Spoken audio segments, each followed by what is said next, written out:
हरे कृष्ण।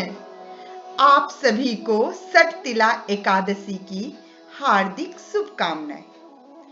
एक समय दालभ्य ऋषि ने पुलस्त ऋषि से पूछा कि हे महाराज, पृथ्वी लोक में मनुष्य ब्रह्म हत्यादि महान पाप करते हैं, पराये धन की चोरी तथा दूसरे की उन्नति देखकर ईर्ष्या करते हैं, साथ ही अनेक प्रकार के व्यसनों में फंसे रहते हैं, फिर भी उनको नर्क प्राप्त नहीं होता। इसका क्या कारण है?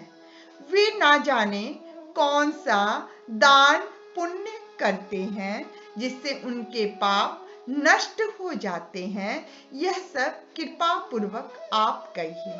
पुलस्त मुनि कहने लगे, हे महाभाग, आपने मुझसे अत्यंत गंभीर प्रश्न पूछा है। इससे संसार के जीवों का अत्यंत भला होगा। इस भेद को ब्रह्मा, विष्णु, रुद्र तथा इंद्र आदि भी नहीं जानते हैं, परंतु मैं आपको यह गुप्त तत्व अवश्य बताऊंगा। उन्होंने कहा कि माघ मास लगते ही मनुष्य को स्नान आदि करके शुद्ध रहना चाहिए। इंद्रियों को बस में कर काम, क्रोध, लोभ, मोह, अहंकार, ईर्ष्या तथा द्वेष आदि का त्याग कर भगवान का स्मरण करना चाहिए। पुष्प नक्षत्र में गोबर, कपास, तिल बनाकर उनके कंडे बनाना चाहिए। उन कंडों से 108 बार हवन करना चाहिए। उस दिन मूल नक्षत्र हो और एकादशी तिथि हो तो अच्छे पुण्य देने वाले नियमों को ग्रहण करें। स्नान आदि नित्य क्रिया से निवृत्त होकर सब देवताओं के देव श्री भगवान का पूजन करें और एकादशी व्रत धारण करें। रात्रि को जागरण करना चाहिए। उसके दूसरे दिन धूप, दीप, नैवेद्य आदि से भगवान का पूजन करके खिचड़ी का भोग लगाएं। तत्पश्चात पैठा, नारियल, सीताफल या सुपारी का अर्घ्य देकर स्तुति करनी चाहिए। हे भगवान, आप दीनों को शरण देने वाले हैं। इस संसार सागर में फंसे हुओं का उद्धार करने वाले हैं। हे पुंडरीकाक्ष, हे विश्वभावन, हे सुब्रह्म, हे पूर्वज, हे जगतपते, आप लक्ष्मी जी सहित इस तुच्छ अर्घ्य को ग्रहण करें। इसके पश्चात जल से भरा कुंभ घड़ा ब्राह्मण को दान करें तथा ब्राह्मण को श्यामा गौ और तिल पात्र देना भी उत्तम है। तिल स्नान और भोजन दोनों ही श्रेष्ठ हैं। इस प्रकार जो मनुष्य जितने तिलों का दान करता है उतने ही 1000 वर्ष स्वर्ग में वास करता है। तिल स्नान, तिल का उपटन, तिल का हवन, तिल का तर्पण, तिल का भोजन, तिल का दान, ये तिल के 6 प्रकार हैं। इनके प्रयोग के कारण ये सटतिला एकादशी कहलाती है। इस व्रत के करने से अनेक प्रकार के पाप नष्ट हो जाते हैं। इतना कहकर पुलस्त ऋषि कहने लगे कि अब मैं तुमसे इस एकादशी की कथा कहता हूँ।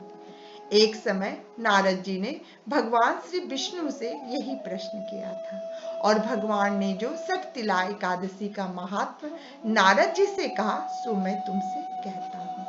भगवान ने नारद जी से कहा कि हे नारद, मैं तुमसे सत्य घटना कहता हूँ, ध्यान पूर्वक सुनो। प्राचीन काल में मृत्यु लोक में एक ब्राह्मणी रहती थी। वह सदैव व्रत किया करती थी। एक समय वह 1 मास तक व्रत करती रही। इससे उसका शरीर अत्यंत दुर्बल हो गया।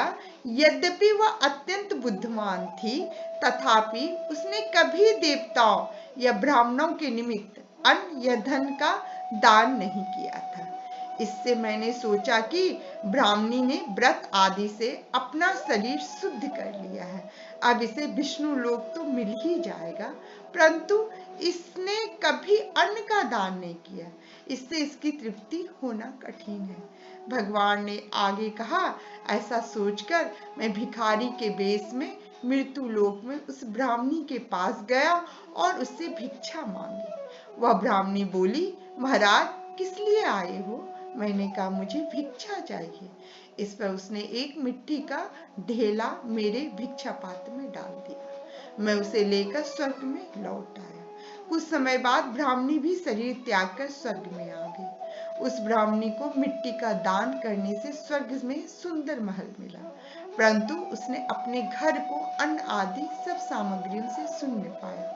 घबराकर वह मेरे पास आई और कहने लगी कि भगवान, मैंने अनेक व्रत आदि से आपकी पूजा की, परंतु फिर भी मेरा घर अन्न आदि सब वस्तुओं से शून्य है। इसका क्या कारण है?